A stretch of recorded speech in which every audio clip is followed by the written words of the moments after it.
कृष्णाय वासुदेवाय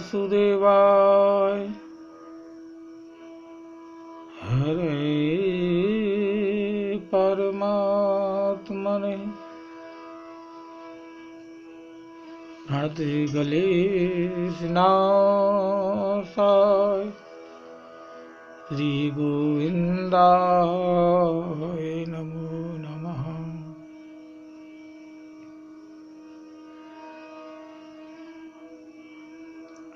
अतुलित बलिधाम हेमशैलावदेहं धनुजीवन कृशान ज्ञानिनामागण्यं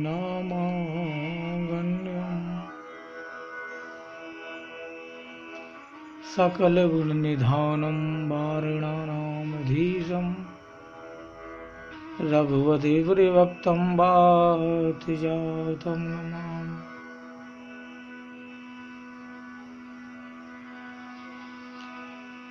सुमरे माति सरस्वती हम परो न्याय हानि विराजो कंठ में कृपा करो।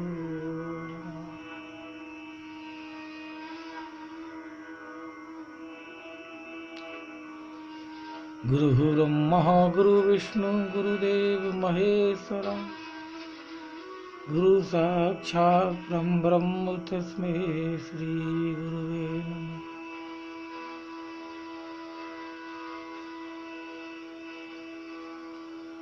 शान्ताकारं भुजगशयनं पद्मनाभं सुरेशं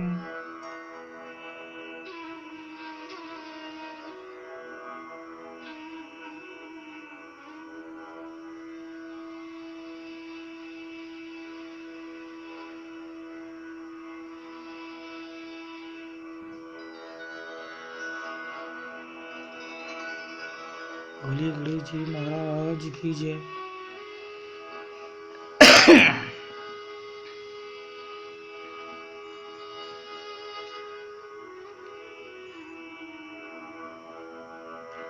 उपरोक्त कथा सुनने के पश्चात श्री सूत जी चुप हो गए। समस्त ऋषिगण एवं देवर्षि नारद उनके मना बोलने का इंतजार कर रहे थे, परंतु सूत जी चुप ही रहे। तब नारद जी बोले, हे मुनिवर, हे मुनीश्वर, आगे की कथा सुनाने की कृपा कीजिए, अन्यथा अर्ध कथा सुनकर हम सभी यूं ही लटक कर रह जाएंगे अधर्म में। इस तरह महर्षि विश्वामित्र के तपोबल के संदेह स्वर्ग आरोहण जा रहे महाराजा त्रिशंकु जो इंद्रदेव के बल प्रभाव से वापस धरती पर लौटने लगे, तब विश्वामित्र जी ने उन्हें अपने तपोबल से स्वर्ग पहुंचाने का प्रयास करने लगे। इंद्र और महर्षि विश्वामित्र में युद्ध में त्रिशंकु अधर में ही लटके रह गए।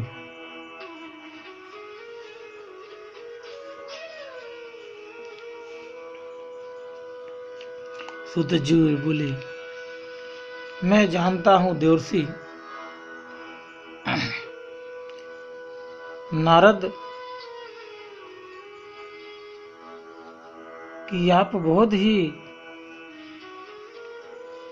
वाक्पटु हैं, वाक्य चातुर्य है, बातचीत में चतुरता है।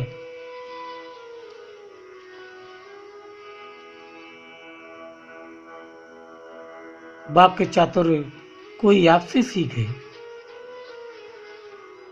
तब नारद जी अति विनीत होकर बोले, हे महामुनि,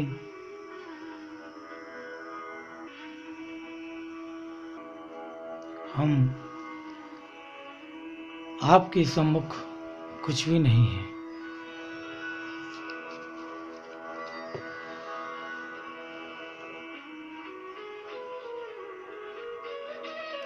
आप साक्षात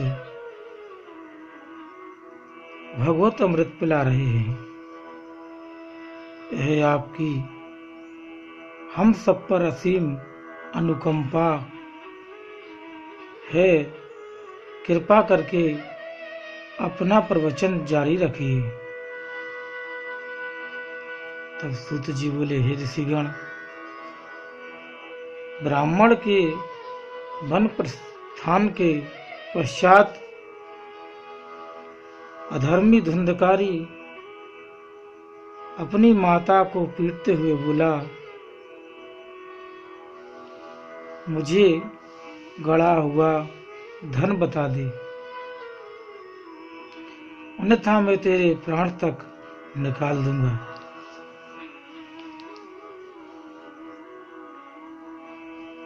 उस दिन धुंधली यह कहकर अपने जान को बचा गई कि कल बतलाऊंगी। धुंधली ने उस समय उसे झूठ का सहारा लेकर अपनी रक्षा कर ली, परंतु दूसरे दिन यह विचार कर कि घर से धन संपत्ति नाम की कोई वस्तु विद्यमान नहीं है, मैं यहाँ वहाँ कहीं से भी धन लाकर धुंधकारी को दूंगी, ऐसा सोचकर वह अपने घर से बाहर निकल गई और जाकर एक कुएं में गिरकर मर गई। तब गोकर्ण ने वहां रहना उचित न समझा, क्योंकि वह एक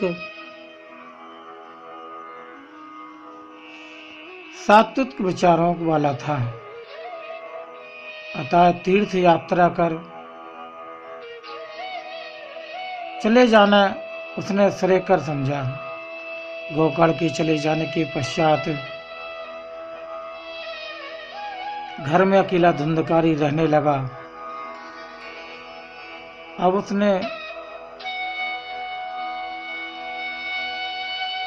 उसके सम्मुख किसी प्रकार का बंधन न था। पूर्ण रूप से वह विचारी और अधर्मी हो गया। चोरी और ठगी करके वह धन लाता था और वेश्यागमन करता था। एक दिन उस वेश्या ने सोचा, यह चोरी करके धन ले आता है, यदि वह कभी पकड़ा गया तो मुझे दंडित होगा, मैं भी दंडित होंगी।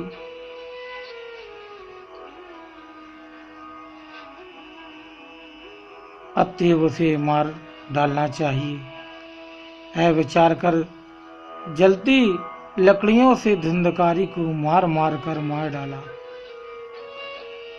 और उसी स्थान पर एक गड्ढा खोदकर उसके शव को धरती के गर्भ में डाल दिया। जब वेश्या से पूछा गया, पड़ोसियों ने पूछा, धुंधकारी कहाँ है, तो वह झूठ का सहारा लेकर बोली, वह व्यापार करने के लिए प्रदेश गया है। हे ऋषियों, यह सर्वविदित सत्य है कि वेश्या कभी किसी की अपनी नहीं होती। इन्हें अपनी समझने वाला महामूर्ख की श्रेणी में आता है, जिनकी जिह्वा पर अमृत और उदर में विष की थैली भरी होती है। मृत्यु के पश्चात धुंधकारी की आत्मा अतृप्त अवस्थाएं भटकने लगी और उसे प्रेत योनि की प्राप्त हुई। उसे सर्दी, गर्मी और बारिश सताने लगी। भूख प्यास से व्याकुल होने लगा। कुछ दिनों के पश्चात उसके भाई गोकर्ण को जब यह ज्ञात हुआ कि धुंधकाली मर गया है और क्रियाकर्म नहीं हुआ है, तब वह गया जाकर उसका श्राद्ध पिंडदान किया। इस तरह कई तीर्थों में उसका पिंडदान करने के पश्चात वह अपने घर गया और रात को वहीं सोया। सुप्त अवस्था में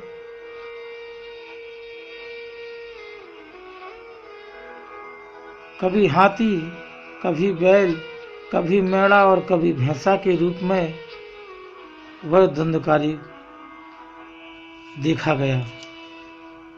उसके सामने धुंधकारी तरह तरह के रूप बनाकर आने लगा, उसे डरवाने लगा। अतः गोकर्ण ने उससे पूछा, तू कौन है? भूत प्रेत अथवा राक्षसों में से किस योनि का जीव है? धुंधकारी में बोलने की शक्ति क्षीण हो चुकी थी, इसलिए वह बोल ना सका। गोकर्ण ने देखा वह अति विवल होकर रो रहा है।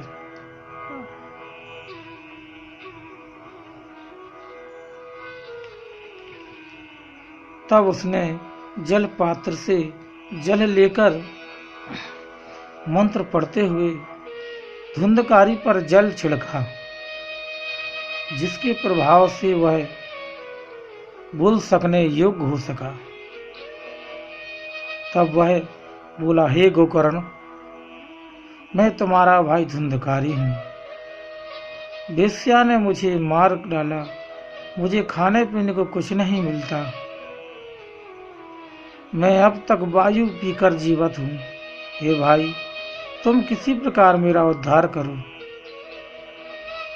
तब गोकर्ण बोला, हे धुंधकारी, तेरे उद्धार हेतु मैंने सभी तीर्थों में जाकर तेरा श्राद्ध किया, फिर भी तुझे इस प्रेत योनि से मुक्ति ना मिली। धुंधकारी विवल होकर बोला, मैं घोर पापी हूँ और अधर्मी होने के कारण हजारों श्राद्ध करने के पश्चात भी मुक्ति पद को प्राप्त न हो सकूंगा।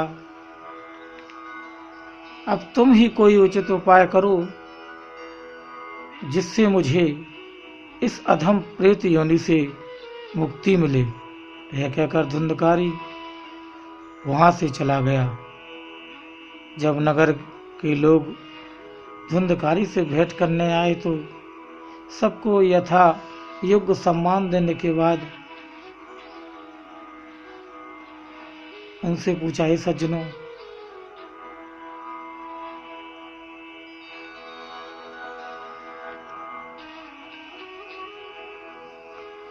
गोकर्ण जी महाराज कहते हैं कि धुंधकारी तो यहाँ नहीं रहा, वो तो मर चुका है। मैं यहाँ हूँ। ये सज्जनों, आप ये बतलाइए, मेरा भाई अपने नीच कर्म के कारण प्रेत योनि में भटक रहा है, उसके उद्धार का कोई उचित उपाय बतलाइए। वहां आए पंडितों ने कहा, हे गोकर्ण, तुम्हारे प्रश्न का उत्तर सूर्यदेव ही बतला सकते हैं, अतः तुम उनके पास ही जाओ। उन पंडितों के प्रस्थान करने के पश्चात गोकर्ण सूर्यदेव की आराधना एवं भजन चिंतन में लीन हो गए। उनकी भक्ति से प्रसन्न होकर सूर्यदेव प्रकट हुए। गोकर्ण ने सूर्यदेव को नमन किया और धुंधकारी की प्रेत योनि से मुक्ति पाने का उपाय बतलाने की प्रार्थना की। तब सूर्यदेव बोले, हे वर्ष, श्रीमद् भागवत कथा का अमृत पान कराओ, उसी से धुंधकारी की मुक्ति होगी, उसे मोक्ष मिलेगा। यह कहकर सूर्यदेव अंतर्ध्यान हो गए। तब गोकर्ण ने ऋषि महात्माओं को बुलाकर श्रीमद् भागवत का सप्ताह यज्ञ प्रारंभ किया। बहुत से नगर निवासी भी सप्ताह यज्ञ का रस पान करने आए। धुंधकारी भी आकर एक 7 गांठ वाले बांस के ऊपर बैठकर कथा सुनने लगा। प्रथम दिन की कथा समाप्त होने के पश्चात संध्या को जब भी लोग उठकर अपने अपने घरों को जाने लगे, उस समय उस बांस की एक गांठ फट गई जिस पर धुंधकारी बैठा था। इसी प्रकार 7 दिन में 7 गांठें चटक गईं।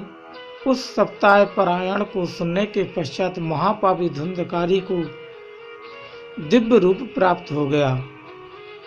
उसका रूप चतुर्भुज रूपी श्री हरि विष्णु भगवान जैसा प्रतीत हो रहा था।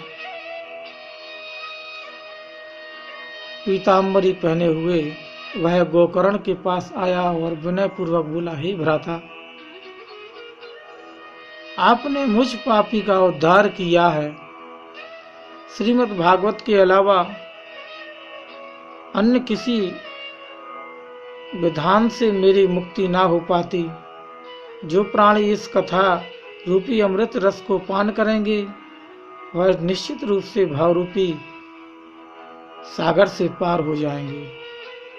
उसी समय स्वर्ग से एक रत्न जड़ित विमान आया, जिसमें सवार होकर धुंधकारी वैकुंठ धाम को चला गया। धुंधकारी के स्वर्ग आरोहण के बाद गोकर्ण ने सूत जी से पूछा, हे ऋषिवर, मेरा भाई पापी होकर भी श्रीमद् भागवत सप्ताह सुनकर वैकुंठ पथ को प्राप्त हो गया, इसमें कोई संदेह नहीं, परंतु यह कथा हम सब ने सुनी, फिर धुंधकारी ही क्यों उस अपूर्व सुख का पात्र बना, इसका क्या कारण है?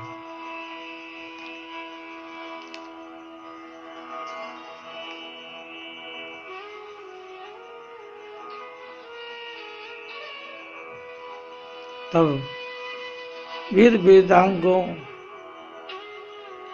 के गुण ग्राता श्री सूत जी अपने मधुर स्वर में बोले, हे गोकर्ण, यह सच है कि धरती कर्म रूप भूमि है। यहाँ हर कोई का जन्म होता है। कर्म की पूर्ति के लिए मनुष्य जब बालक के रूप में जन्म लेता, उस समय से ऋण यानी कर्ज का भार उस पर लद जाता है। हमें मालूम है कि आप सभी के मन में ऋण का नाम सुनकर एक प्रकार की उत्सुकता होने लगी है कि कैसा ऋण। जब हमने कभी किसी से ऋण लिया ही नहीं तो ऋण कैसा? परंतु ऋण है, यह एक सत्य है। जिस माँ ने 9 मास तक तुम्हें अपने उदर में रखा, धरती पर आने के पश्चात तुम्हारे मल मूत्र तब तक साफ करती रही जब तक तुम स्वयं अपनी देखभाल करने लायक ना हो गए। क्या यह ऋण नहीं है? किशोर अवस्था तक पिता ने तुम्हारा भरण पोषण किया, क्या यह ऋण नहीं है? जब तुम विवाह योग्य हो गए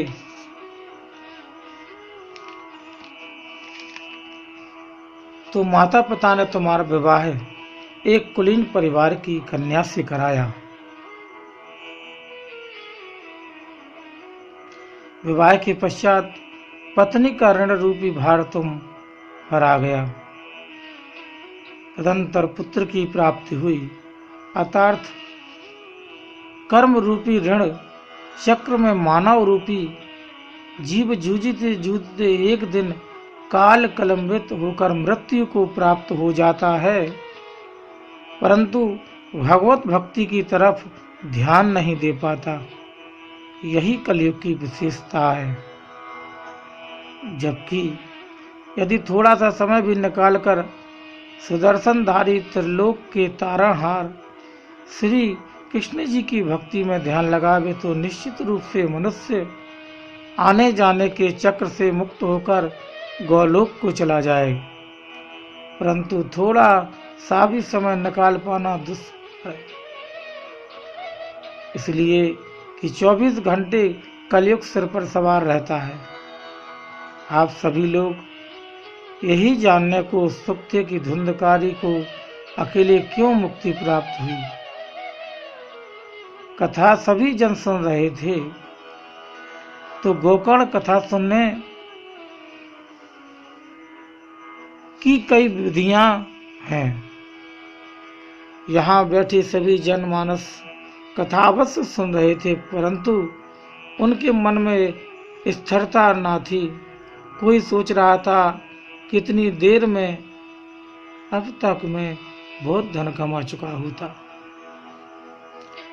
तो कोई किसी भावना से वशीभूत होकर कुछ अन्य ही सोच रहा था।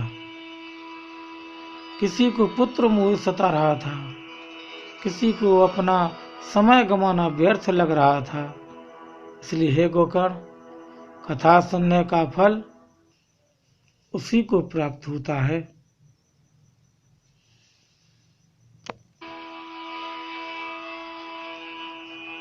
कथा सुनने का फल उसी को प्राप्त होता है जो पूरी श्रद्धा भक्ति विश्वास के साथ तन्मय होकर सुनता है। श्रोतागण न लज्जित होकर अपने शीश झुका लिए। उन्हें अपने आप पर प्रायश्चित होने लगा कि हमने कथा ध्यान से क्यों ना सुनी। परंतु उनकी यह दुख ज्यादा दिन तक ना रहे। श्रावण महीने में स्वयं गोकर्ण जी श्रीमद् भागवत रूपी अमृत वर्षा श्रोताओं पर किए। उनके ध्यान मग्न होकर रसमान किया सबने। परिणाम स्वरूप स्वयं सुदर्शनधारी त्रिलोक को सुख देने वाले सुख सागर अपने दिव्य रूप में पार्षदों सहित प्रकट हुए। धरती अपने को धन्य समझने लगी। वरुणदेव वायु में सुगंध भरकर प्रभु को तन के स्पर्श कर अपना जीवन धन्य करने लगे। उस समय वहां उपस्थित पशु पक्षी जीव जंतु सभी को अपूर्व सुख की प्राप्ति हुई। अनेकों वर्ष तक जप ध्यान पूजा पाठ और दान धर्म करने से भी जो मनुष्य लीलाधर की अद्भुत छवि को ना देख पाया, वह भी उन्हें देखने का सौभाग्य पाकर अपने को धन्य कर लिया।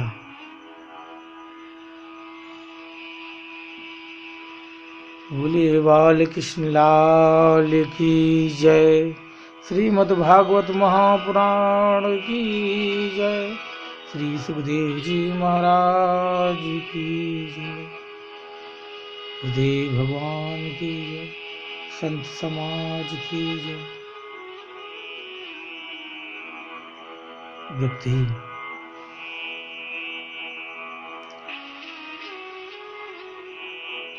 कथामृत का पान करके अपने जीवन को सरल बना सकता है। देवता भी इस कथा अमृत को लेने के लिए आए। अपने अमृत के बदले इस कथा अमृत को पान करने के लिए, परंतु इस प्राणी अमृत का पीकर अमर हो सकता है, लेकिन कथामृत को रसमान करके मोक्ष को प्राप्त हो जाता है और श्री हरि नारायण के चरणों में पहुंच जाता है। जन्मांतर की आवागनों से मुक्त होता है।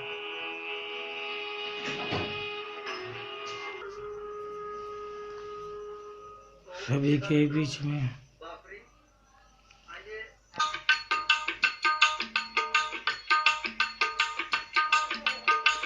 श्री कृष्ण गोविंद हरे मुरारी, हे नाथ नारायण वासुदेवा।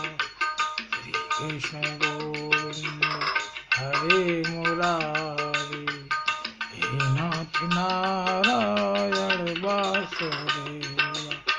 एकमात्र स्वामी सखा हमारी, एकमात्र स्वामी सखा हमारी, हे नाथ नारायण वासुदेव।